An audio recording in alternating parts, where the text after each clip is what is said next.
At all on the Academic Minute. Listen every weekday afternoon during the KSJE Evening News at 5:30.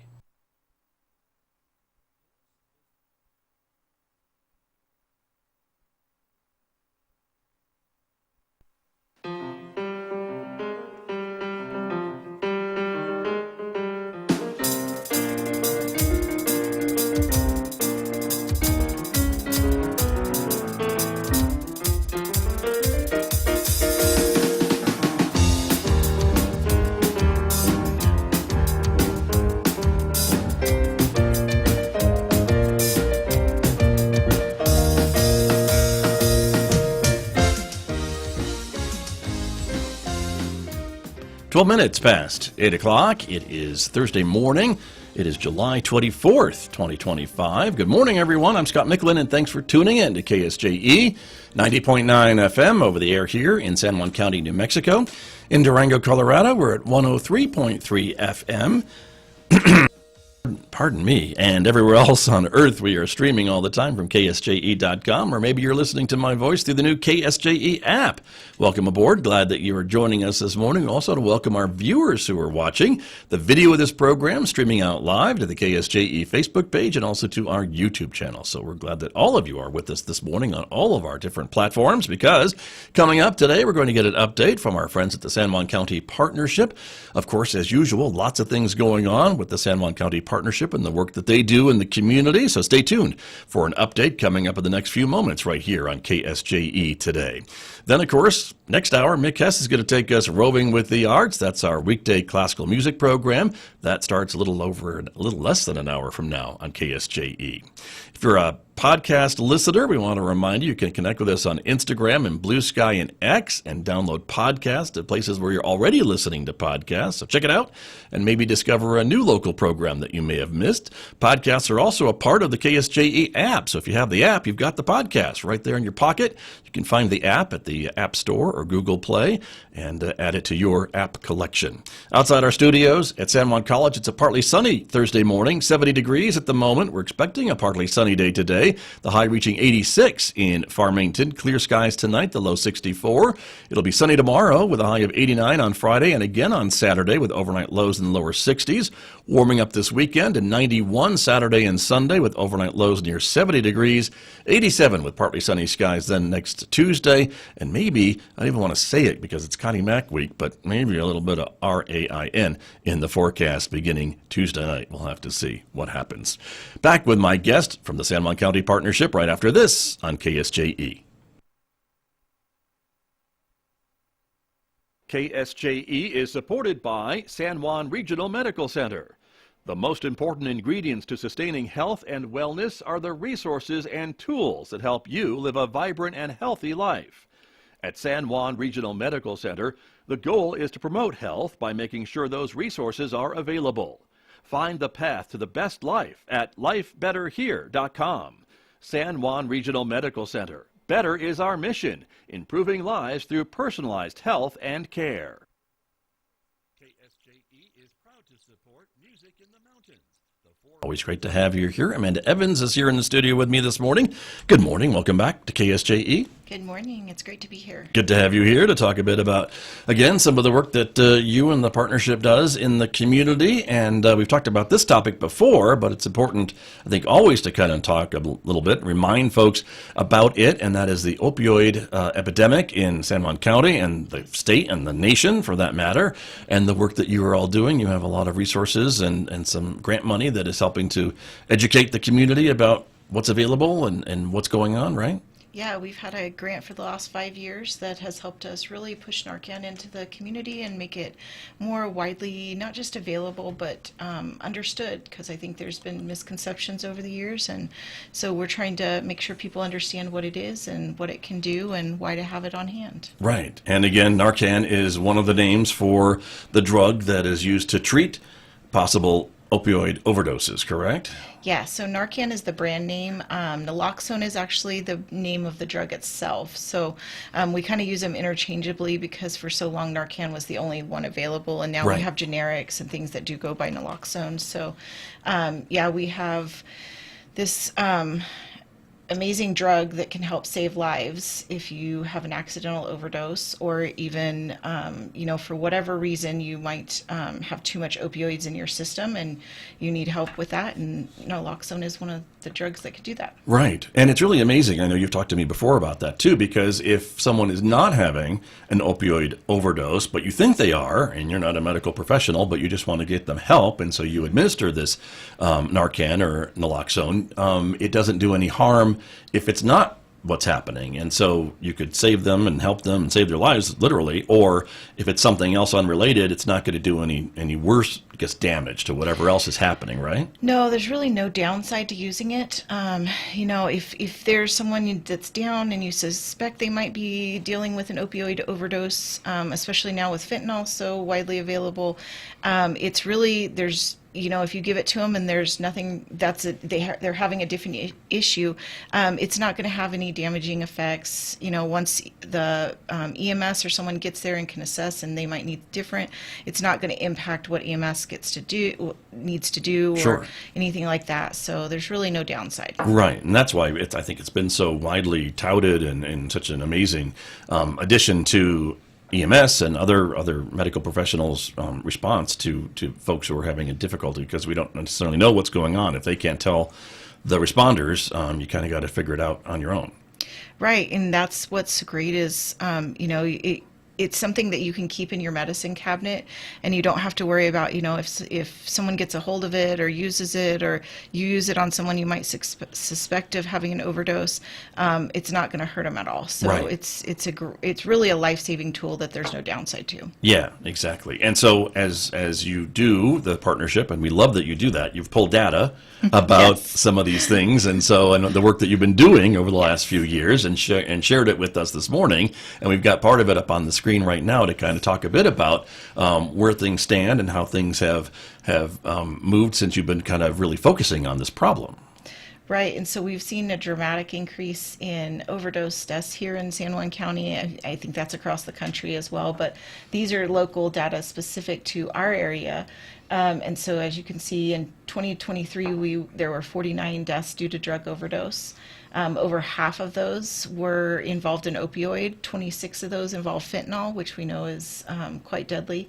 And then it's also talking about 27% of San Juan County residents have a close family member or friend who frequently uses opioid pain medication. And almost half of those believe their friend or family member could be at risk of an overdose. Wow, and that's local numbers. That's Yes. San Juan County data, right? Yep. And so how does that compare? I'm going to put you on the spot again, and I don't know if you know the answer to this. How does it compare to the rest of the state? Do we know? Are we about average? Are we right in the ballpark, I guess, of this problem statewide? That is not something I looked up for this morning. I'm You caught me sorry. off I guard. put you I'm on the sorry. spot. I That's- should have been more prepared. No, you shouldn't. No, that's all right. No, I don't know how we compare currently with overall with the state. I do know we're usually, from the data I have looked at over the last few years, we're kind of upper half. We're not one of the top 5. There's several other counties that are dealing with this on a wider scale Sure, okay. than we are, but we're definitely up there, Yeah. upper half. And so it's something we definitely need to be concerned about. I think part of this is talking about it's steadily increased over the past decade, and Right. we've seen it doubling since 2018. So that's where we start getting concerned, is when we see these huge jumps in numbers, so that it's not just a small problem, we're seeing a big increase in it. Right, I got that. And again, this also talks about kind of the work that the partnership has been doing over the last, 4 years, to try to educate the community about the problem, like Yes. being on the show and me asking you questions and things like that. And then also some of the trainings about it, and also some of the Narcan trainings too that I think you've gone out and been doing throughout the community too.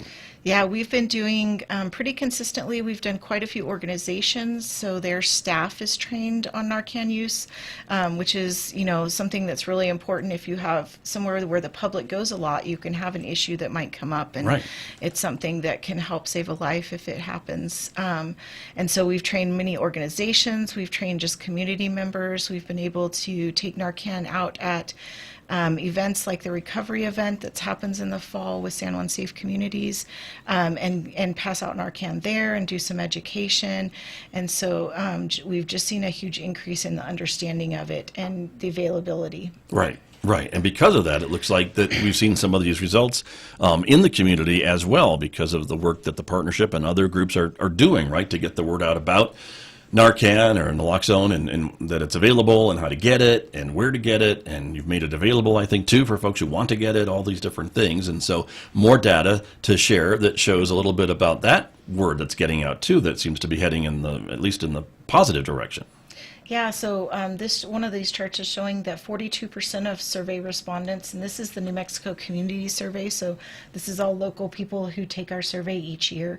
And so in 2022, we had about 20% who used opioid pain medication and also had Narcan available, and we're up to 42%. So almost half of people who are reporting for this specific survey that they Sure. use opioids and have Narcan available. Which is great, right, in case of a problem or what Yes. have you. And so that's really important. Or, again, kind of know how to get it. And then the second data point there is showing more than half of San Juan County residents are saying they know how to get this or where to get it if they need it. Yeah, and that's what's been great is not just the work we're doing, but there's several other organizations in the community that are really helping to get it out there. We're able to hand out Narcan for free, which is has been a kind of problem in the past with people who, there's a law where if you're prescribed opioids over 5 days, a doctor has to also give you a Narcan prescription. But when you take that to the pharmacy, depending on your insurance, there might be a copay that's prohibitive to you getting it. Your insurance might not cover it at all, and then there's quite a cost for it. So we've got multiple places now here in the community that give it out for free. We also, it's available even in stores now. I think I saw it in Target recently, and because it's become an over-the-counter medicine. You can get it at any of the pharmacies, and so it's really just more widely spread and easy to access. Right, which is great. Again, part of that messaging and educating the community. And then again, that final data point there shows us in the last, 2 years or so, you have trained almost 400 people in how to administer Narcan or all about it or how to use it and things like that, too, which is another important step. Yeah, we do a whole training. We can do two types. So if you just come in for Narcan, we can do a shortened training that's how to use it, how to store it, kind of how to keep it properly. But we can do a longer one with these organizations we're working with. We have like a full hour to 2 hour presentation on not just how to utilize it, but what are the signs to look for in an overdose, how to tell if it's an opioid overdose versus something else going on. And so those are really important for our organizations, like I said, to deal with the public to understand in case something happens in their place of business. Right, almost like a train the trainer kind of a thing, right? Yes. To then to kind of keep it multiplying, I guess, for people to go and then train their folks or more of their peers. Yeah, we've actually had a couple train the trainers where we actually we train people to do what I do, which is actually give the presentation and be able to train their staff. So we have several organizations, we had several law enforcement go through that so they can train other people in their organization or outside of their organization and get people more aware of what's going on with it. Which is great. And so these numbers are heading in the right direction, as we said. And so as you look towards the future, I guess, what does that mean for the partnership? I mean, stay the course, trying to do more, reaching out for more, maybe grant funding to help you do what you're doing with these types of numbers? We do. So the grant we've had for the last 5 years is ending, but we already have funding through the state. That was a kind of federal funding that we had, and we're going to have some state funding through a program, and we're going to be able to do still quarterly Narcan trainings, still hand out naloxone, still kind of do a lot of the stuff we were doing. So it's just going to continue on through different funding sources. Nice. Very good. And for the community and for groups that I guess maybe are listening and watching this morning, we've got your website there and other information, the email address if folks want to sign up or reach out and say, hey, how can we schedule a training or at least get some information for our members? What can we do? Yeah, that's great. You can always send us an email. You can go on our website, and it has all of our phone numbers, so you can find me directly and give me a call, and we can set up something that works. I can come to your organization. We can bring a few of your people into kind of a community training. We can do it on lots of different ways. We really want to make it fit for what the community needs. Right. Very good. And so, again, moving moving forward to get more information out? You talked a little bit about some of these other events that happen maybe in the fall, and that's going to maybe happen again? Yeah, so recovery event with San Juan Safe Communities happens. They've been working with doing it the same time as National Night Out with Farmington Police. That's right. And they're kind of doing a big redo this year. So they're still going to have National Night Out, but it's going to be called a little different, and it'll be held downtown, and it'll be just a little bit bigger event for the community. And so we're always out there. We'll be out at the fair. I don't think we're going to have Narcan at the fair, but you can definitely come talk to our booth, and we can set up a time when you can come to the office or set up a training or something like that. Right. Very good. And it's really been amazing just how much that drug has made an impact for the area and for the state and nation too, again, with all these unfortunate overdose deaths and issues, even though those drugs are very powerful and can really be helpful if used correctly and carefully. But if not, this is what happens sometimes, and we see that. Yeah, and we're not saying that all opioids are bad. Sure, I think that's a right. misconception when we talk about some of this topic is there are legitimate pain reasons. You and your doctor need to make that decision, and we never want to tell people, like, don't use opiates. If you and your doctor have come to that agreement and that's what works for you, but just know the risk of it, that there is a potential for overdose even if you're being careful with it. And so we want to make sure people have access to something in case that happens, or in case someone else gets into it, a pet gets into it. Narcan can actually save an animal is what I've been told. I have not Interesting. tried that myself, but, Okay. But yeah. or, your kid or grandchild or whoever gets into the medication, that we aren't just talking about someone who is utilizing opioids illegally, but also even if you have a legal, responsible use, there's always a chance. Right, and that's an important thing too. And certainly there are other programs that you and I have talked about of how to store drugs safely Yes. in your home and elsewhere. But beside the point, if you were to have an incident or someone not in your household or even in your household got into that and had a problem, then Narcan would help that. So that's an important thing as well to talk about. What else is going on? What else do you want to share this morning about the San Juan County Partnership? Well, on that topic, we actually will have locking bags out at the fair for free. Nice. We do have a limited supply, so come see us early in the week. Okay. Because last year I think we ran out about midway through the week, so we only have a limited supply each year. But we will have those give out for free. They're an easy way to store your meds. You can put in a combination on them and then store them out of reach of kids. So I definitely want to, let people know they can come see us for that.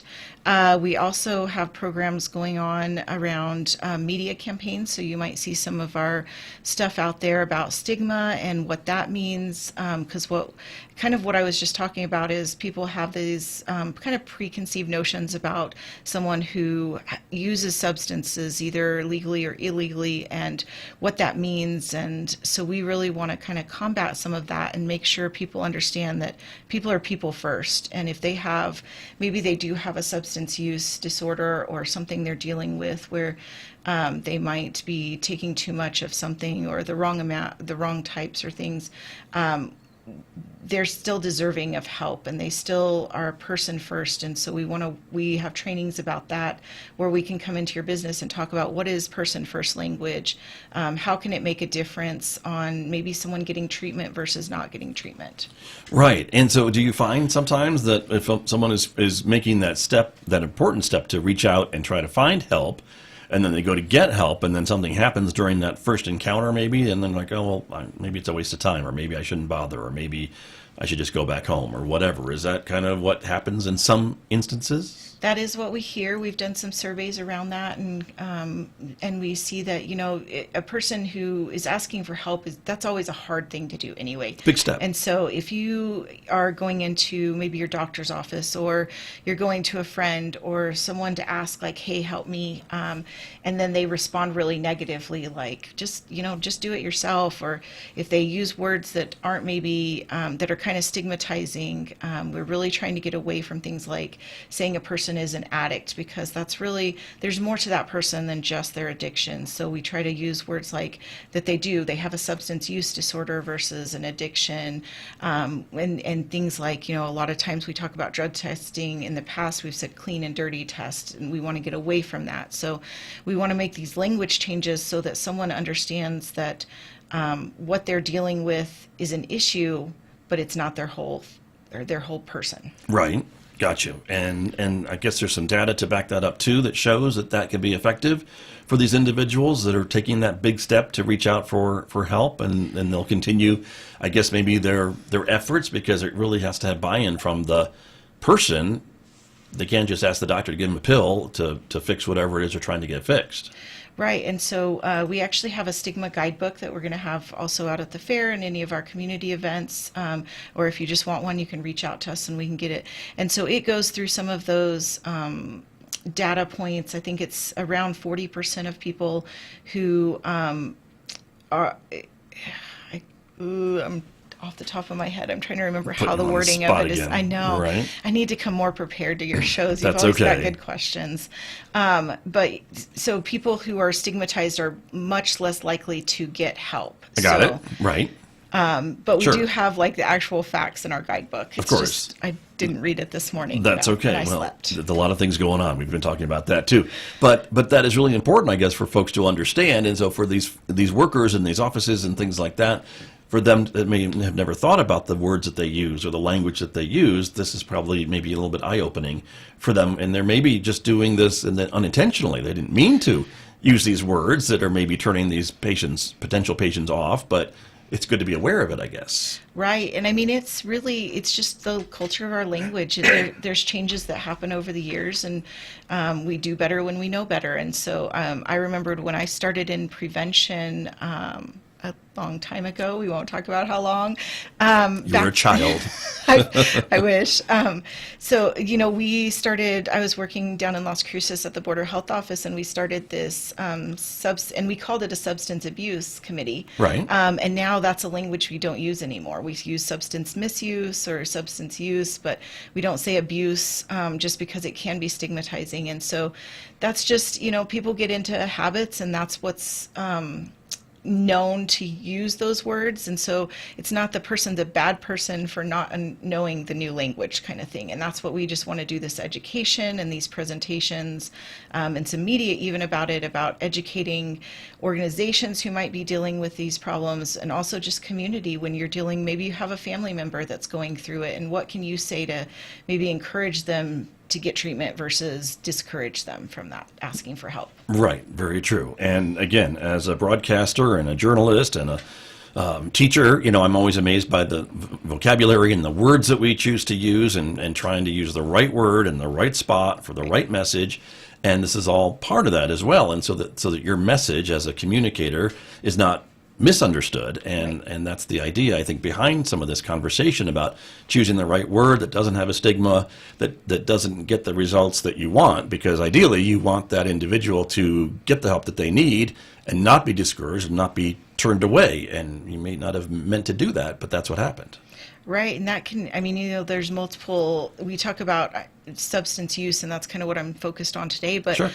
This can be even mental health issues. We have stigmatizing language around that, and the Health Council is going to be working on some of that this year. And so it's really, to me, I don't know who coined the term, but we talk about people first language. And to me, that's where it really hits, is if you treat people like they're people dealing with a problem instead of a problem that a person is attached to. Right.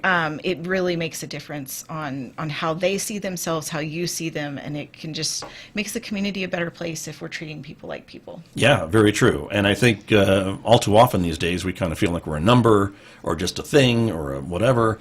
And so to get that is probably refreshing to a lot of folks when that does happen, and probably could be happening in other industries too, not just the substance abuse areas or mental health areas or things along that line. So I think a lot of companies could probably benefit from a people first ideology. Yes. Yeah. So there's that. You may be onto something, Amanda Evans. We'll see. Exactly. Right, there you go. Well, we were just about out of time, but Anything else to talk about? You'll be at the fair, the Yes. partnership. So Come visit our booth. We've got lots and lots of resources, and we would be happy to talk to you and get you whatever we can help you with. okay, very, very good. And once again, we'll call up the website and email address on the screen at the bottom there, the sjpartnership.org or office@sjcpartnership.org are great ways to reach out and get more information about all the things that the partnership does. And we're so grateful that they do. And that you're here every month to give us an update. So thank you for coming, and not necessarily you, but somebody from the office. Yeah, I try to send other people so you're not seeing my face every month. That's okay. Yeah, and get a little, because we do a lot of work, and so this is just one piece of it. Very true. Very true. Amanda Evans, thanks for being here. Thank you. Enjoy the fair. Thanks. You bet. We'll see you next month. That's Amanda Evans from the San Juan County Partnership, my guest this morning with me here on KSJE.